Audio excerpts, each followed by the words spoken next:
All right, good afternoon, welcome back. This is our last section here. This is chapter 11, section 5. So 2 days from now you'll be having your test, so make sure you have all your worksheets done, make sure you have all the readings done, and have your study guide done, and are prepared for the test that you're going to be taking in 2 days.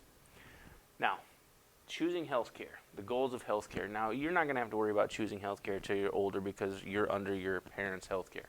But it's a good idea to at least understand how it works. The goals of healthcare. What would you do if you got the flu or broke a bone while playing sports? Of course, you visit the doctor because the doctor is who's going to help us get better. The goals of healthcare are to prevent disease and injury as well as cure them. Visit a doctor once a year as part of your healthcare routine. So those are called yearly checkups. So the idea is that you go at least once a year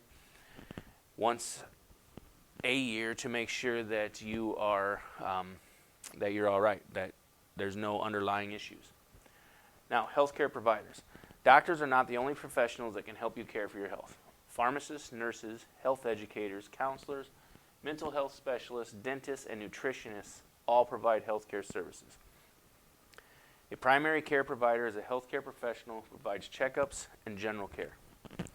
So, your primary care provider would be like your family doctor, basically. Examples include your family physician and nurse practitioners. So you probably go to a specific place, whether it be like a clinic or whether it be a place in the hospital that there are primary care doctors, and they're called family physicians. And then because they have a lot of people, they may have nurse practitioners that work with them as well. And a nurse practitioner is basically a nurse, but they have more training, so they're able to write prescriptions and things. A specialist is a healthcare professional trained to treat a special category of patients or specific health problems. So a specialist would be somebody who specializes in one thing specifically. So like a neurologist deals with the brain. All right, healthcare facilities. Where you go for healthcare depends on the type of care you need to prevent disease or treat illness. These include school nurses' offices, doctors' offices, clinics, hospitals, and emergency rooms. So you know, if it's something where maybe you just skinned your elbow, you might go to the school nurse. If you break an arm, you're going to have to go to the doctor's office. If you might be feeling sick, you may go to the clinic. You go to the emergency room if you broke your arm, you're going to go to the emergency room first, where they're going to give you the emergency medical care that you need right at that moment. Specialists may also work at hospices, rehabilitation centers, nursing homes, and drug treatment centers as well. So they don't just work at hospitals. Health insurance. Healthcare can be very expensive, especially in case of serious disease or injury. Health insurance is a plan in which a person pays a set fee to an insurance company, and in return, that company's agrees to pay some or all medical expenses when needed. So, for instance, our insurance is we pay so much. If we have to go to the doctor, we have a deductible of about $1,000. Once that $1,000 paid, the insurance company is going to pay 80% of everything after that. And then we would pay 20%. Many employers offer health insurance at reduced costs to workers.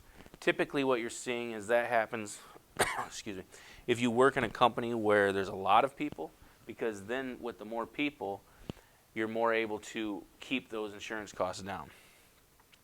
Plans may cover many health-related expenses such as regular checkups. And that makes sense because the insurance company, if they give you regular checkups and things are found early, you're less likely to cost them a lot of money. So they're willing to typically pay for those things because it's saving them money in the end. Now, private health care plans. Managed care plans are health insurance plans that emphasize preventative medicine and work to control the costs and maintain the quality of health care. An HMO, which is a health maintenance organization, is health insurance plan that contracts with specialists to provide medical services. So you have specific people in that HMO that are contracted that you have to go to those individuals. A preferred provider organization, which is called a PPO, is a health insurance plan that allows its members to select a physician who participates in the plan for a reduced cost or to visit the physician of their choice at a higher cost. PPO members who use their own doctors must pay full price for services until a certain amount of money has been paid. So The preferred provider gives you a list of providers, and if your doctor's on that list, you get a lower cost. But you can still go to your regional doctor if they're not on it. It's just going to cost you more money. A point of service or POS plan is a health insurance plan that combines the features of both the HMOs and the PPOs. Now, government public health care programs. The government also supports the healthcare system and has passed laws at the federal, state, and local levels. These laws protect the rights of the people who use and deliver healthcare services.